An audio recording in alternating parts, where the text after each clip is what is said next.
help me in welcoming Muthiora Kariara, who is the running mate to the presidential candidate, Japhet Kaluyu, on an independent ticket.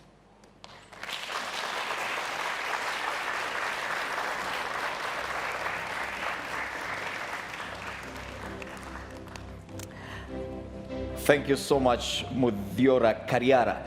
Now, ladies and gentlemen, you do realize we have 6 podiums on the stage, and this is because we had anticipated that 6 running mates will be taking part in this debate. We do have Eliud Muthiora Kariara on stage. The other candidates that want to participate include Emmanuel Nzai, running mate to Ekuru Aukot of the Third Way Alliance. All right, also tonight we had expected Joseph Momanyi, who's running mate to Cyrus Jirongo on the United Democratic Party ticket. Also, we had anticipated that Moses Marango, running mate to Joseph Nyaga, an independent candidate, would be taking part in this debate. As well as Miriam Mutua, who is running mate to Michael Wainaina on an independent ticket. And last but not least, of course, we had also hoped to have Titus Nyetuni, running mate to Mohammed Abduba Dida on the party Independent Alliance for, or rather, the Alliance for Real Change Party. Yes, but ladies and gentlemen, we now have Eliud Muthiora Kariara. Once again, a round of applause for Mr. Kariara. Bwana Muthiora Kariara, thank you so much for agreeing to take part in this debate. Now, to many of our audience in the house and watching this debate on TV, Muthiora Kariara is not a very familiar name. And the man on stage that we see now could be described as a stranger to many. Now, I'll give you 90 seconds to make your opening statements. Tell us, who is Eliud Muthiora Kariara? Hamjambo wa Kenya wenzangu. Jina langu ni Muthiora Eliud Kariara. Mimi ni mwaniaji mwenza wa Dr. Japhet Kavinga Kaluyu.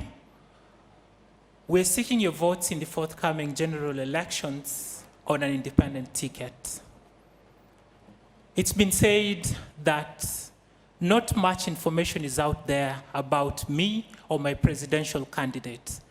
But then those who have been seeking a leadership that is responsive and transformative, the kind of leadership that this nation needs, have encountered us. Now, we are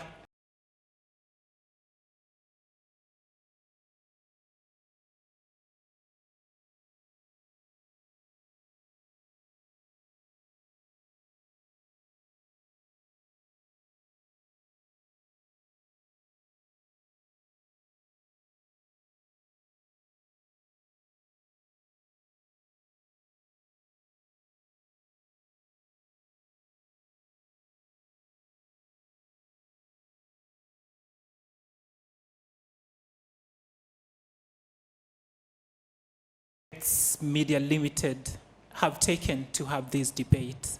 They've given us a platform to tell Kenyans what we intend to do for them, should they give us the mandate to run this nation. The rules were a bit difficult for some of us to take. We wrote to the team and said that it would be good if they adjusted and gave us a single podium.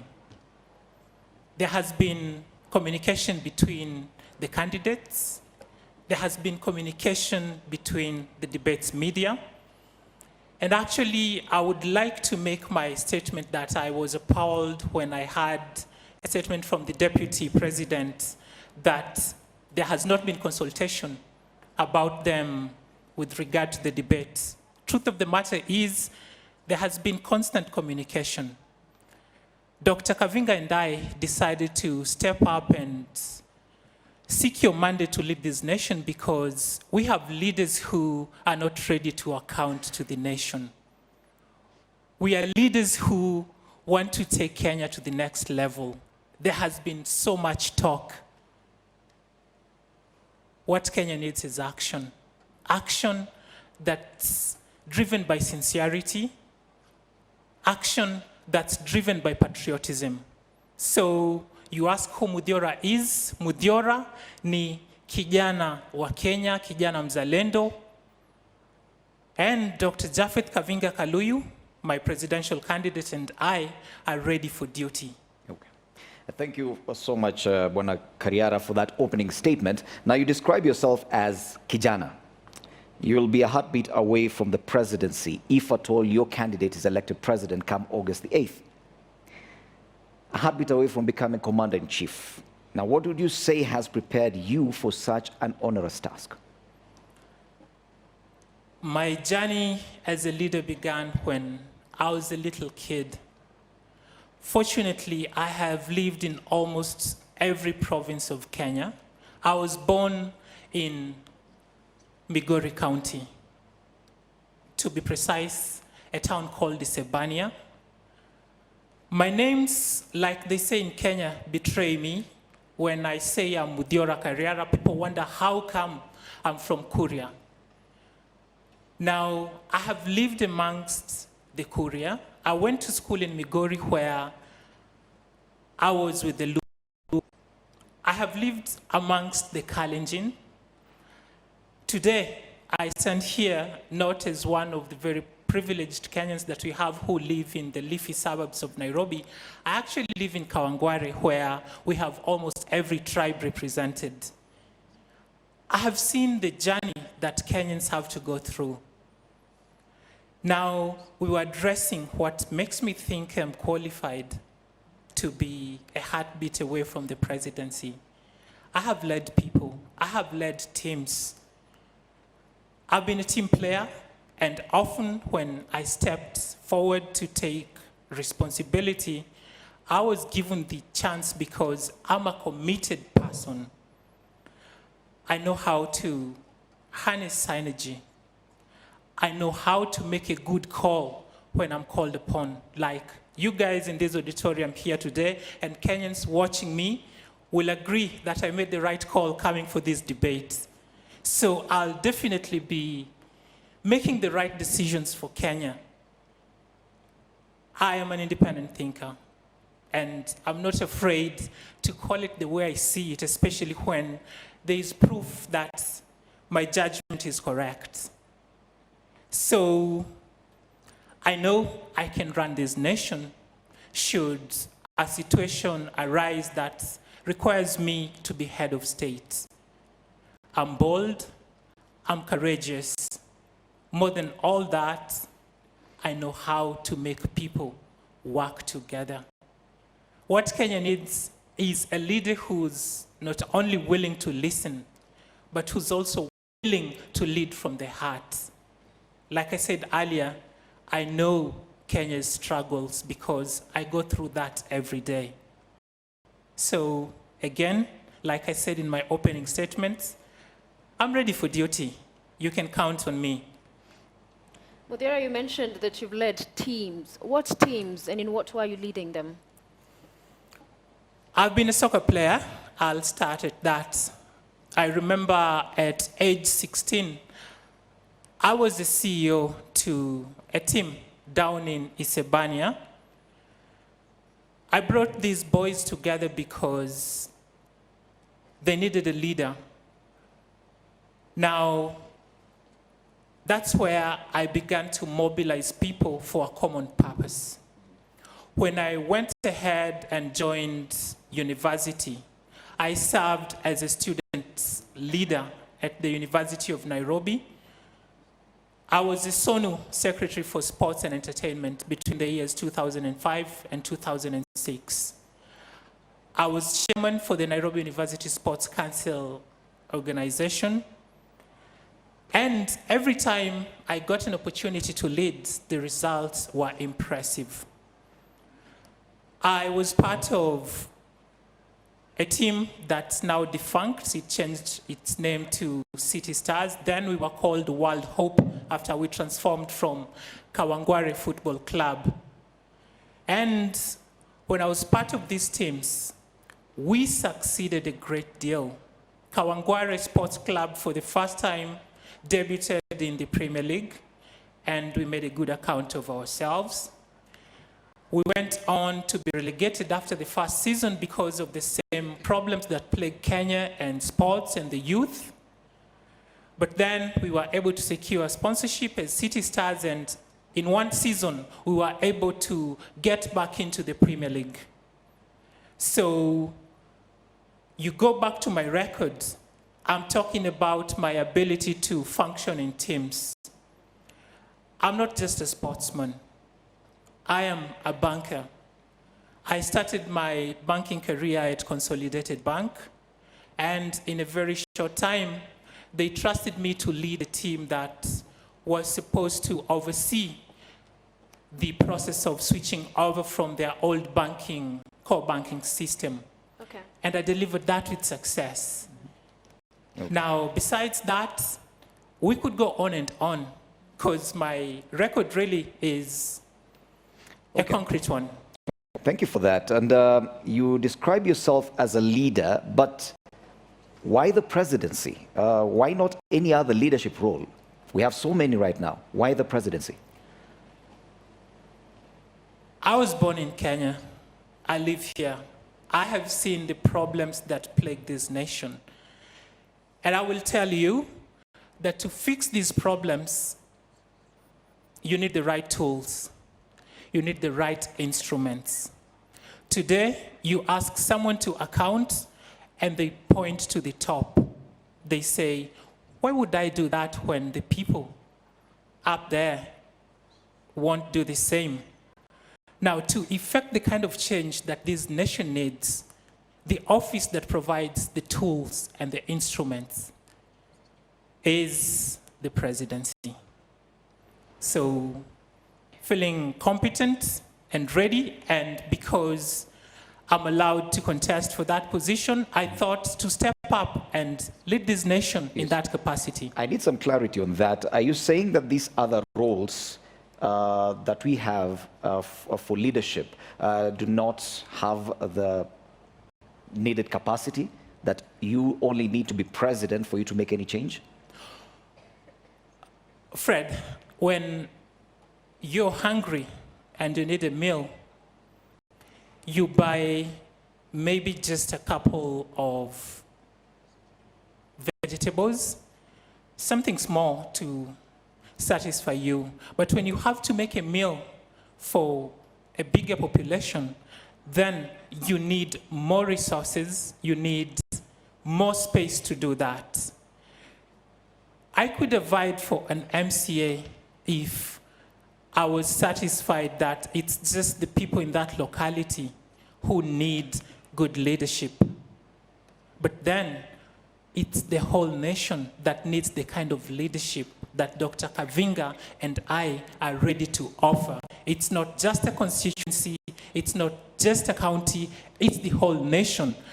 At the levels that you've just described, a lot of Kenyans are courageous and they're stepping up to take those roles.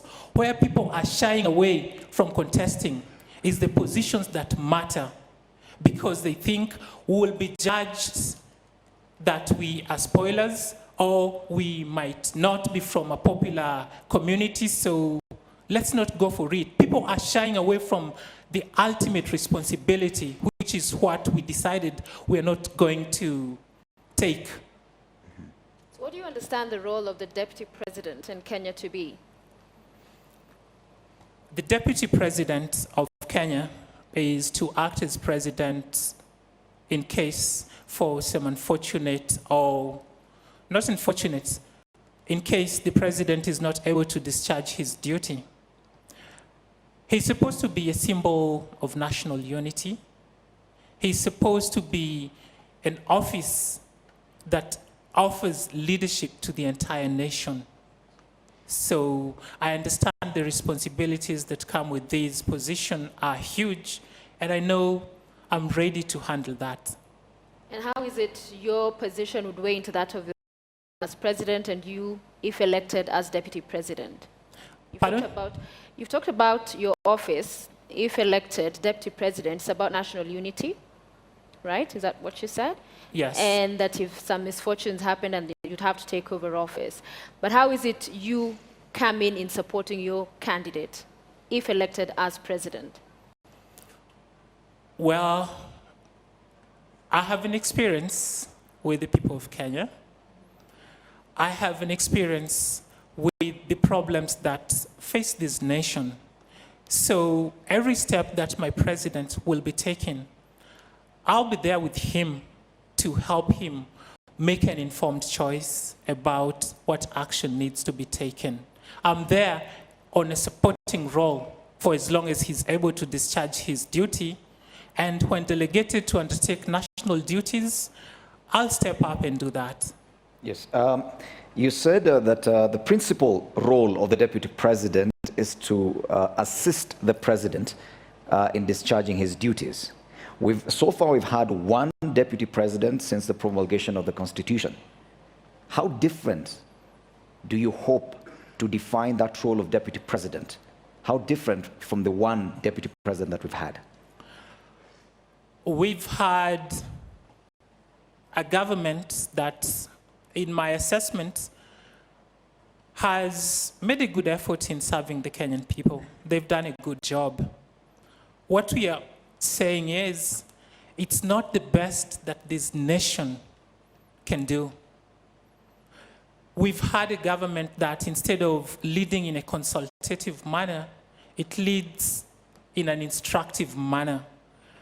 They make their own priorities and pursue to deliver on those priorities instead of delivering on the priorities of the people. The office of the deputy president in Kenya today is one that has been blamed for a lot of things, if I can say so. Now, the kind of an office we will put in place, my office will be one that does not instruct on what must be done, but will lead together with the people, because we hold power on behalf of the people, and it's to be used for the benefit of the people. That's going to be our main difference. We are not going to try and make it be just about power for the leaders. It's power that's to be harnessed for the people. The presidential candidate, Japhet Kaluyu, describes himself as a Kenya diaspora. He does not live here. And many have criticized that, arguing that how is it he desires to be president and yet does not appear to be in touch, physically even, with the country and the needs and struggles of the people. What do you say to that? I would say, number one, there's nothing wrong in a Kenyan living abroad. They go out there, and there are hundreds of thousands of them. Check your records, you'll realize that the number one forex earner in Kenya today is remittances from the diaspora. That's how significant the diaspora is. My president, Dr. Japhet Kavinga Kaluyu, in the last 12 months, in the last 10 months, has visited Kenya 12 times.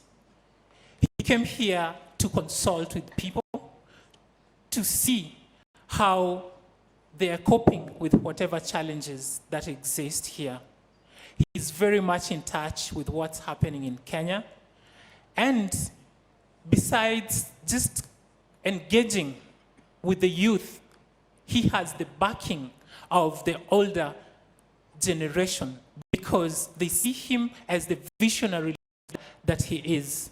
He's a leader who stands out, not just because he has clarity of purpose and vision, but because he's passionate in his pursuit for excellent service to the people. So Kenyans should not fear that he's from the diaspora. No, that's just where he works. That's where he makes his daily bread. But then, after he makes the money, what does he do with it? He sends it back home. It's invested here for the benefit of Kenyans. For the benefit of Kenyans, and those are remittances that are coming in, but you also have taxpayers here in Kenya. There is a lot that's coming from within. So to those who argue, because one of the things you said that makes you competent for the job is that you live with the people, you understand the people. And you have just said he's come 10 times in 10 months. All right? And before that, for a long period of time, he was not here. So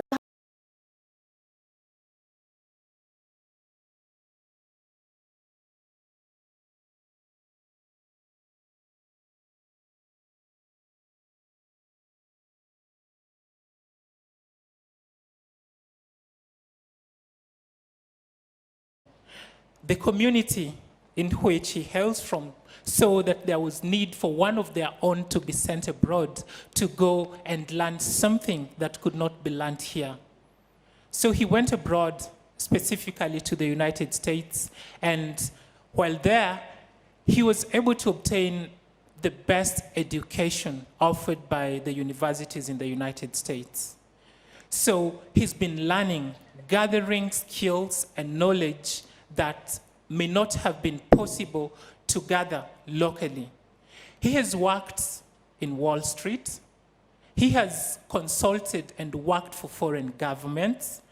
So when we talk about his experience, he's bringing in something that someone who has not left Kenya may not actually have. Now, look at me as his deputy president. I've told you that I'm born and bred here. I'm in touch with the heartbeat of Kenya. Now, look at the fusion of the two worlds. By the way, it's not that he does, every month he has to send remittances to support his friends and families here in Kenya. So it's not like he's coming to learn about what Kenya's problems are. He has researched and he has a concrete document. It's actually our blueprint for our manifesto. We call it the 6-point plan. This we developed together. His input, my input, in between Kenya's inputs. So make no mistake, he's a guy who's ready for duty, and he's bringing all that experience and knowledge that he's learned out there for the benefit of Kenya. Okay, thank you. Enough of Japhet, Kavinga, Kaluyu. Let's discuss about Muthiora Kariara. And you said earlier, yes, you've worked in the banking industry. And as part of the thematic issue that you're handling in this debate is economy. The capping of bank interest rates has been cited as having partly contributed to failure by the current administration to achieve double-digit growth. As a banker, do you agree with that assessment? Not 100%. The capping of interest rates was to help people who borrow to not get exploited by this banking system that we've had before the bill became law. Now, obviously, when there's new legislation and people are trying to adjust, sometimes we have teething problems, which is what Kenya is currently experiencing. The banks were used to making, sorry if I'll use this word, pornographic profits. Come again? Our Kenyan banks are used to making profits that are abnormal. Okay. I said pornographic because sometimes it's good to be sincere. Let's go with obscene. I totally agree, but I'm disappointed because what they have been doing is looting Kenyans through those interest rates which were obnoxious. Now, the profits they're making today are acceptable. They are within range. They're still able to do business. The only thing they have not accepted is that that's the new normal. Now, they have made the rules on borrowing difficult. And unfortunately, our government has helped them in that quest because instead of looking for other avenues to raise revenue, our government has also been borrowing heavily in our local financial markets. Now, my idea would be when we take power, when Kenyans give us the mandate to run this nation, and I'm sure there'll be very rational leaders coming into the next parliament, we will look into how we can change the capping. You see, we have capped the upper limit. Now, what we need to change within that framework is give the banks some room to play with between the CBR rate and the upper limit. That would give give the banks a bit more flexibility in terms of borrowing, and then we go hard on them to make sure that they do not deny people credit just because it's not profitable for them. What does that mean, going hard on them? Because what this cap has done with banks trying to survive is deny many Kenyans loans because of the risks involved. So what do you mean when you say go hard on banks? We look to institute regulations that tax money that lies idle, that's just kept there, maybe for speculative purposes. When banks hold money and not give it out because they don't think the customers are creditworthy, we will have in place rules that actually make it expensive for banks to just hold money that they should otherwise be lending out. All right, let's get to the audience now, and I understand we have some questions. And I'll begin with Desmond Boy, who is a monitoring and evaluation specialist. Desmond?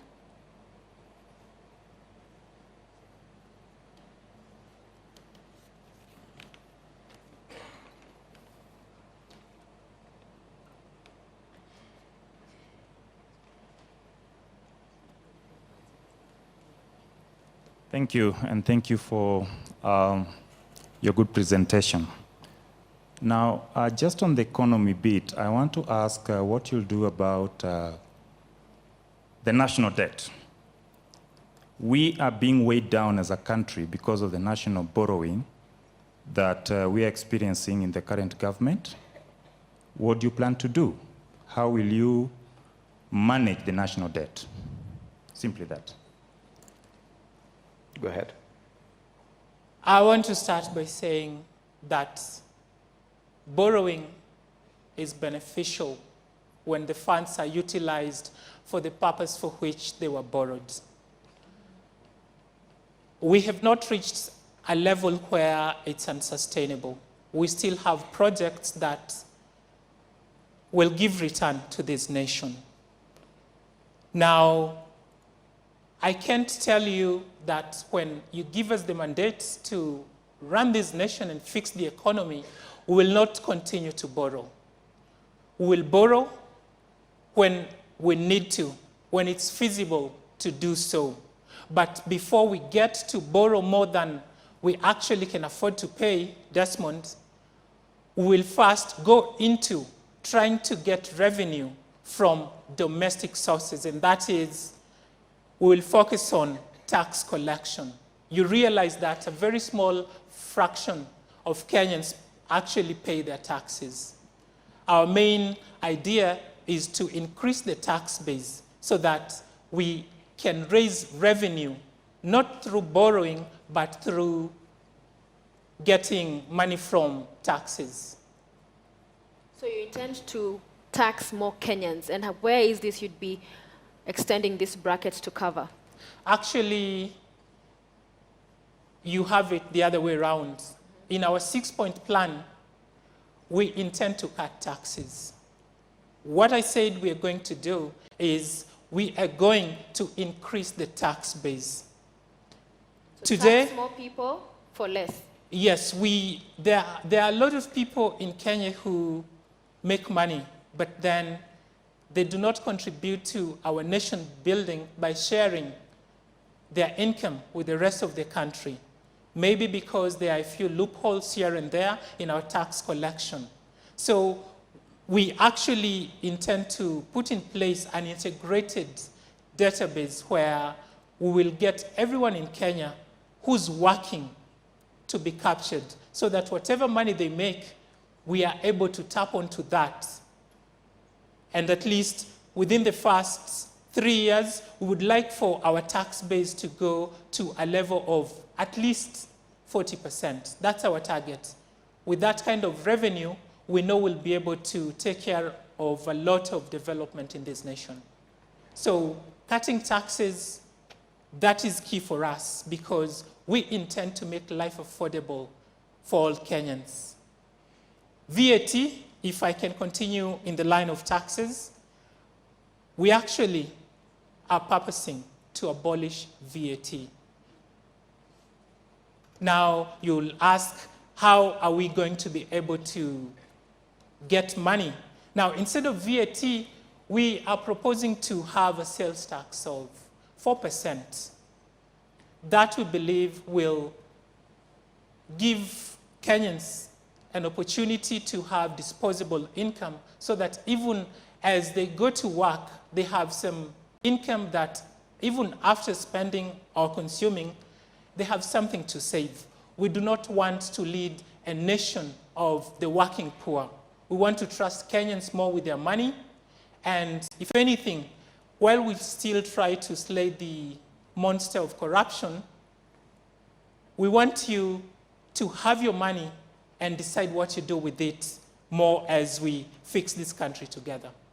Okay. Let's take the second question from a member of the audience. And once I call out your name, kindly walk to the aisle. You'll answer the question from that point. The next question will be asked by Marcellus Otieno from the Catholic University of Eastern Africa. Marcellus?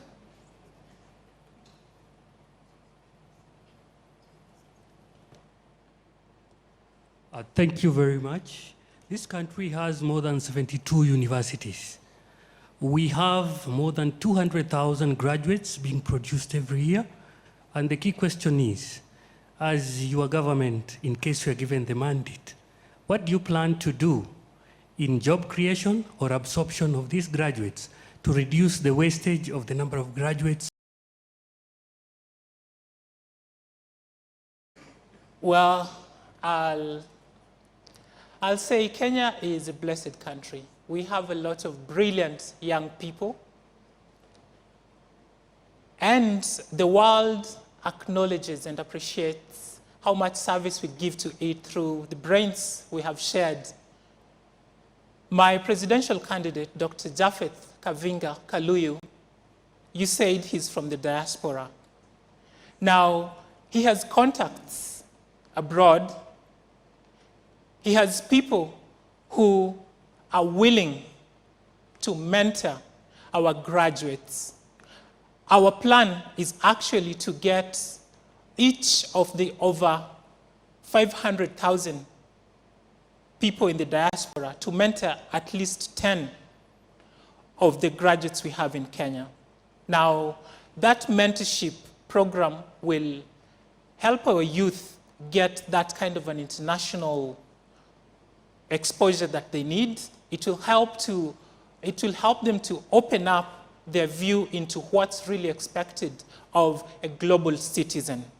Now, in terms of job creation, we know that the next frontier, the frontier that will lift Kenya into the level where we ought to be, is we empower the informal sector. Our government is committed to creating a conducive business environment for startup businesses. It's committed to ensuring that the businesses we have currently prosper. Now, the question is, how exactly are we going to do that? Now, number one, we will focus on creating the kind of jobs that the youth actually want. Our problem has been the governments and regimes that we've had treat the youth like they are a problem. They treat the youth like this is something that needs to be solved, when in fact, the youth are a resource that needs to be harnessed. Our unemployment is over 40%. We aim to cut that by 50% by the time we are done with our first term. Our main investment will be in technology-oriented jobs. We have a plan to go down to the wards and in a radius of 5 kilometers have a hotspot that will be based in a community resource center. Now, this community resource center will be manned and run by the fresh graduates that my friend Marcellus mentioned.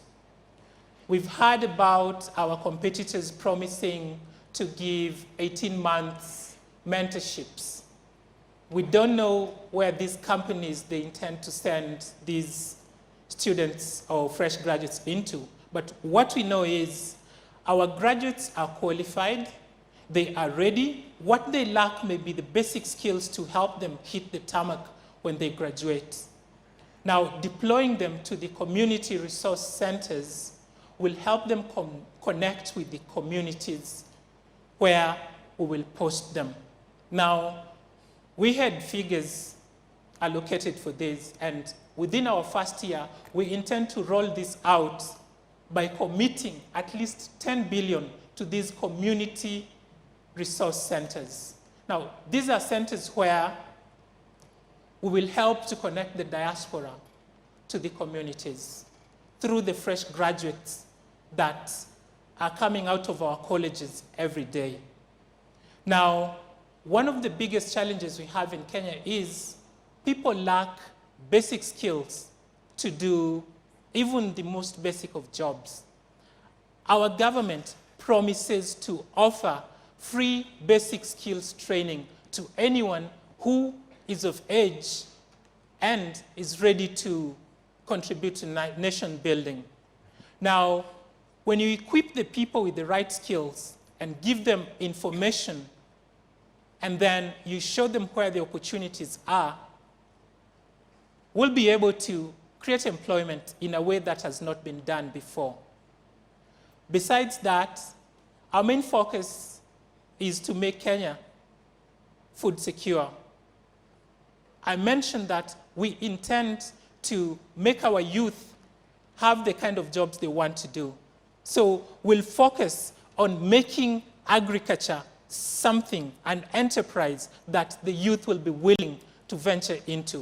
All right, Muthiora, let me pick up something. You've been talking about creating jobs for youth that they actually want to do. Talk to us more specifically about those policy programs you'd come up with to achieve this. Maybe to illustrate the point, I will refer to something that we all are familiar, the National Youth Service. That has been an intervention by our government that has not quite worked because not every youth wants to go to the National Youth Service. I know there are youth who want to do online jobs. And by online jobs, I mean we have accountants who are ready to work freelance, but then they do not have access to the market.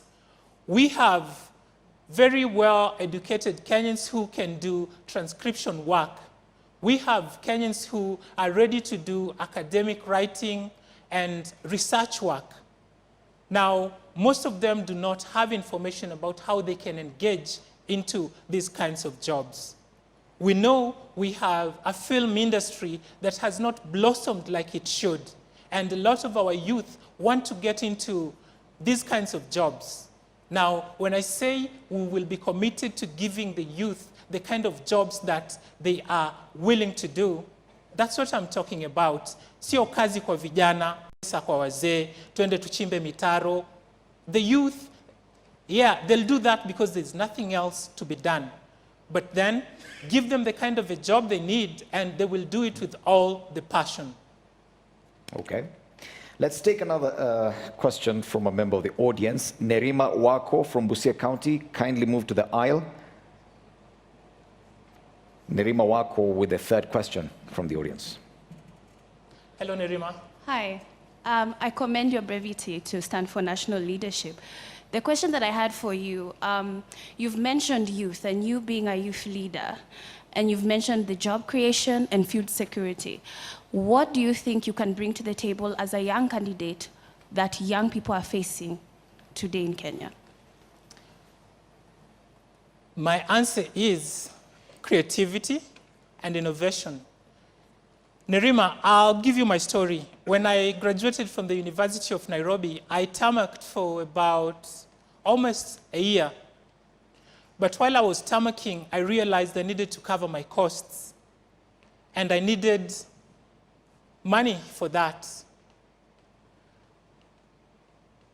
There was no one who was ready to loan me. there was no one who was ready to support me. So I had to innovate. I started farming right after my university. The kind of farming I did was pig rearing. Now, you will ask,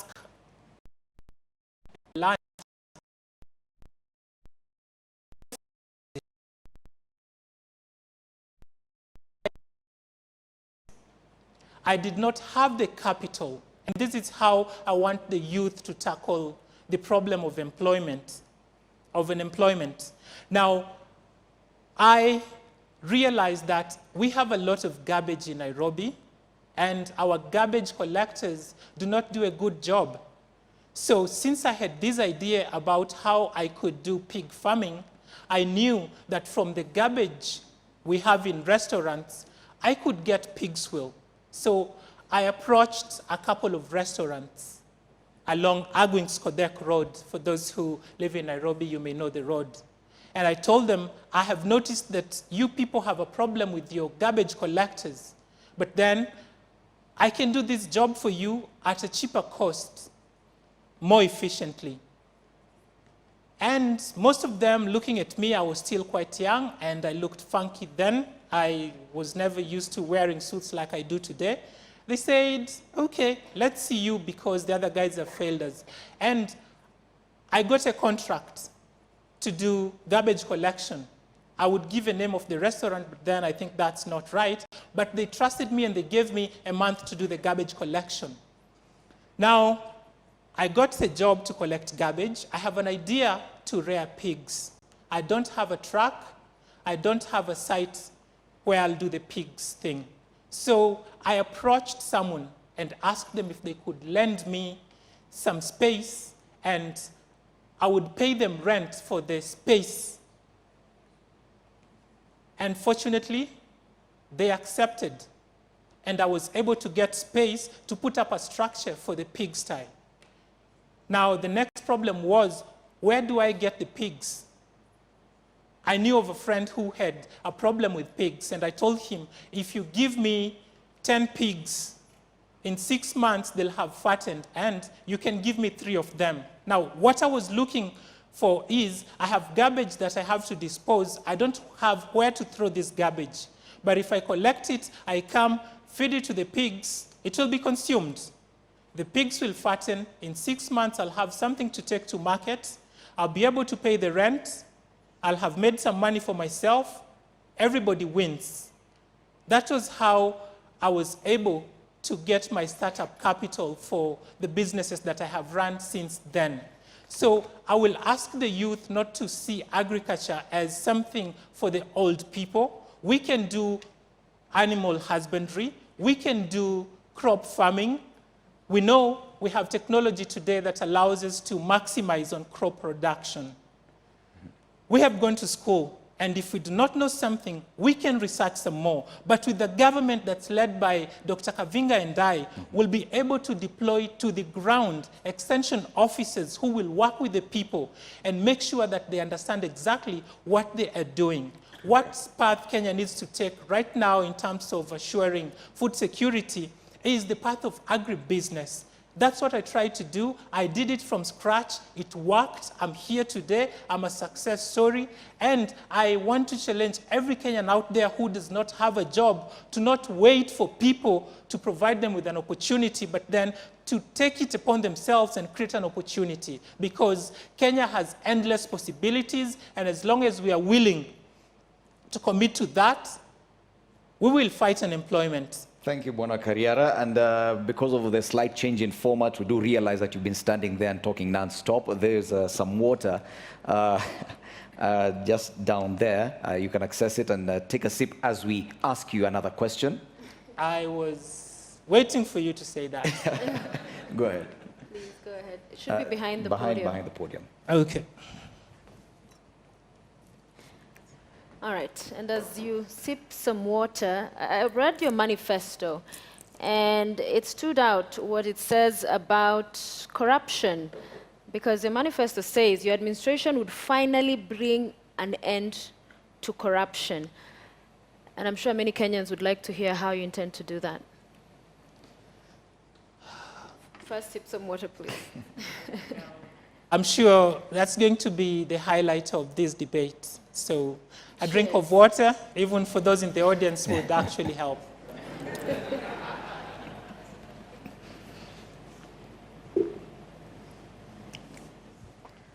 Kenya loses over 700 billion to corruption.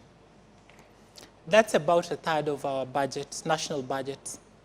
You make money and then you throw it away. What's the point in making the money in the very first place? We intend to use common sense. Where I come from, I told you, I live in Kawangware. Mwizi akishikwa, I don't know, is anyone here from the ghetto? Do you have experience in the streets? What do we do to the thieves? Do we wait to take them to court when we catch them red-handed? We deal with them right on. Now, I do not represent any special interest group. Most of you have not known about me because I was not funded by any cartel. My president has no affiliations to any cartels in this nation. So when we assume office, you can be sure we won't have tenderpreneurs. Allow me to jump in. When you say you deal with them right on, what do you mean? What I mean is this. Okay, you may ask now, let me just explain it in a holistic manner.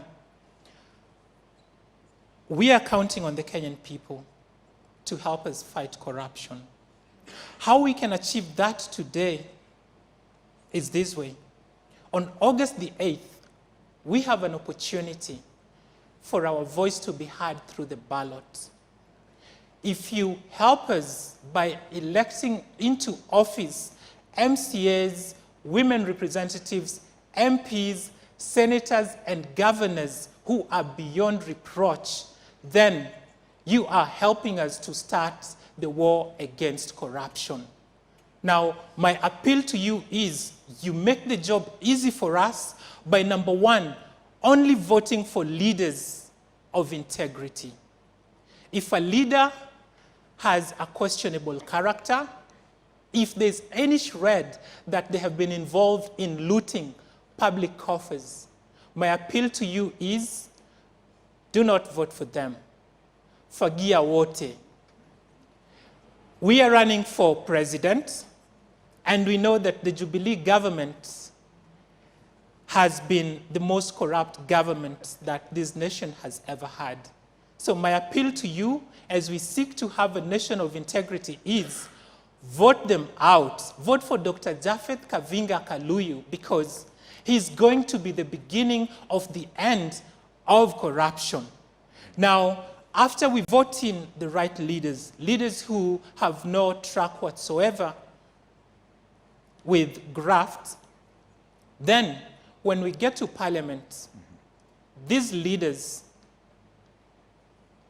will have a duty to put into law a legislation that, number one, will make sure that once a public officer has been cited to have committed a corrupt offense, they will step aside.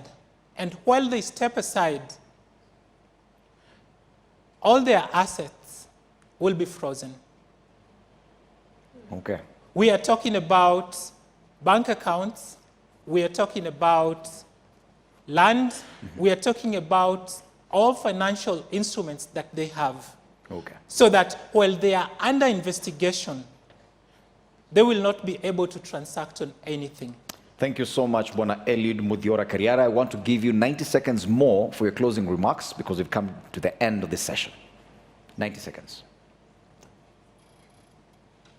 Dear Kenyans, I told you that my name is Muthiora Kariara. Sometimes it gets difficult, and you guys have been very serious here. Now, nitazungumza kwa Kiswahili ili tuelewane na wote. Kuna kasumba ambayo imetembezwa nchini kuwa uchaguzi unaokuja ni kuhusu NASA na Jubilee. nataka kuwakumbusha kuwa uchaguzi unaokuja ni kukuhusu wewe Mkenya. Jiulize, hali yako ya maisha leo hii ni bora kuliko ilivyokuwa miaka 4.5 iliyopita? Huduma ya afya ni bora sasa ama imedorora kuliko ilivyokuwa miaka 4 iliyopita? Tuna jinamizi la ufisadi limekithiri mizizi zaidi ya ambavyo hali ilikuwa miaka michache iliyopita, ama tunafaulu? Ni rahisi kupigana na ufisadi Kenya kama itakavyokuwa kujaribu kuuza kiberiti Jehanamu? Iwapo jibu lako ni kuwa vitu viko sawa, basi kura yako ni wazi utaiweka wapi. Niambie kama kiongozi unaipania kumpa kura yako amejitwika majukumu ya kutumbuiza Wakenya kwa njia ya vitendawili, mbwembwe na namna zingine za kutangaza mpira badala ya kuongoza chama chake na wajumbe kukabiliana na serikali badhirifu ya Jubilee. Okay. Kama chaguo lako ni kuwa Kenya iko sawa, then we are not your kind of candidates.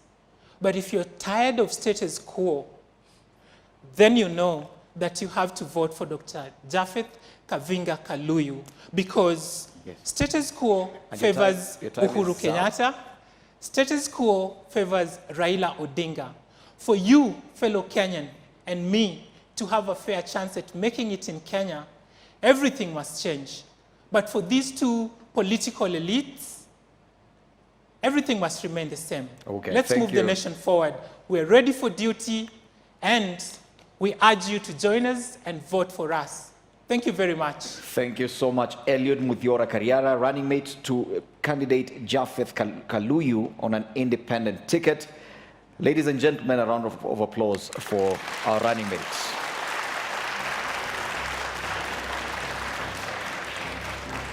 You can kindly step forward to this position and acknowledge the applause.